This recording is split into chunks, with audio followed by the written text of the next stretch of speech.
Well, folks, I get to tell you another great story. We have an author with us. His book is called The Guided Journey, and Mike G. Lee, which we'll just call Mike Lee going forward, but if you all get confused, you're not paying attention. So, Mike Lee wrote this great book, and it's really interesting, and I didn't know a lot about his background. I want to start there with you, but folks, you will have such a great journey with us. Please enjoy every single clip, enjoy the whole thing as an entirety, because I think you'll get a lot out of it.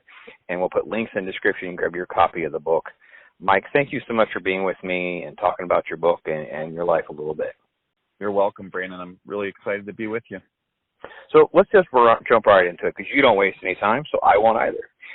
The subtitle to the beginning is called The Enron and Arthur Andersen Explosion. Some folks are familiar with that a little bit, but talk about your backstory in that and kind of what those pieces are to your life.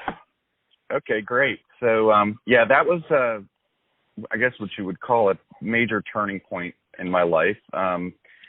Like a lot of things that happen to us in life, I was along for the ride. I wasn't in control of the situation, and some good things happen and then some really bad things happen. So this was about 13 years into my career with Arthur Andersen. I grew up in New Jersey. I went to Virginia Tech, went south to school, and then went to work for Arthur Andersen right out of Virginia Tech with a major in accounting, degree in business. So I had been in audit for 2 years, doing financial. I call myself a recovering CPA sometimes, and so I kind of learned how businesses operate, the financials, how they work, the black and white of accounting, and then I actually shifted into working with a former McKinsey partner doing pure strategy work, and she taught me a lot about strategic planning, which actually has an influence on this book in terms of being able to think ahead 3 to 5 or 10 years in the future and think about what a potential future could look like, and then being intentional about making that happen. But what happened is I had been with Arthur Andersen for 13 years. Things were going really well. I was a senior manager, and I had just made partner. I got a note that said congratulations, and wasn't necessarily one of my life goals, but it was a nice validation of what was happening in my career and the work I was doing. And I have enjoyed doing consulting work now for almost 30 years, which seems crazy. I feel a lot younger than that. But I basically got the note that said, congrats, you've been promoted to partner. And then 2 weeks later, I got an email that said, Enron. And Enron was a major public utility headquartered out of Houston that was essentially getting into some pretty sketchy practices when it came to the way they were going into business and creating new businesses. Ultimately, they got investigated for it. It brought that company down, and it also ended up bringing Arthur Andersen down. 88,000 people worked at Arthur Andersen at the time, and we all went through about a 6-month period where we knew the ship was sinking. We knew we had to get off. We just didn't know where we were going to go. And so that was kind of one of my first times in my life where I call it the burning platform. You need to make a change. Things are getting hot. You're not happy. But you have to figure out where you go next. And that's really kind of what started my thinking around strategic planning for the individual. And that thanks for asking. That's kind of what led us to ultimately led me to writing the book about a process for a person discovering what their purpose in life is. You kicked the book off there, and you put together a lot of really, obviously a lot of details and stuff like that. Did you actually have like notes or a diary or anything like that to kind of help you kind of reflect on that time? Or how did you kind of have such a great sort of detailed chronological like timeline of how things played out?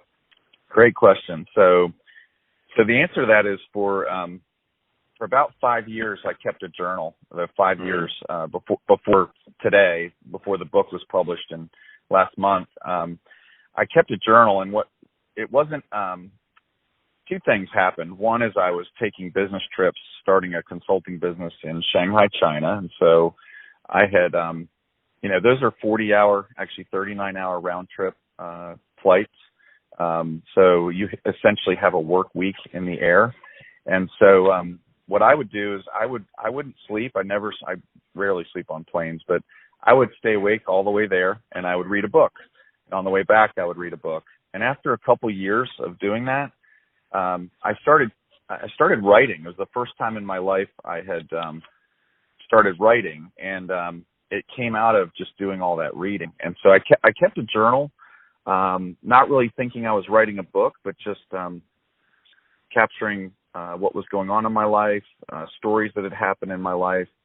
And then what happened was we kind of simultaneously with that, about 4 years ago, we had a tragedy in our family. We had a suicide, and that, literally just threw everything upside down for a solid year, but also, it's not something you ever fully recover from. But the combination of those two things really forced me to start journaling. And so I'm not exaggerating. I think I had 900 typed pages that I journaled.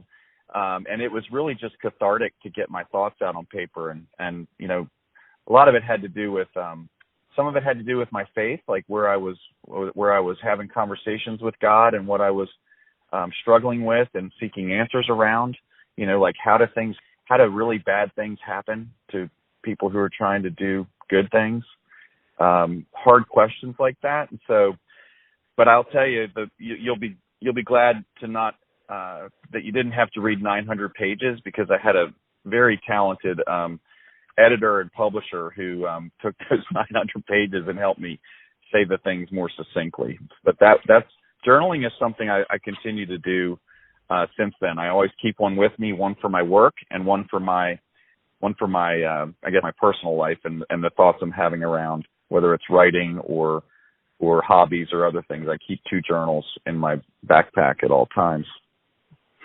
The Guided Journey by Mike Lee, and I guess now we know there could be a sequel that's called, Part 2, The Burning Platform. And now we know.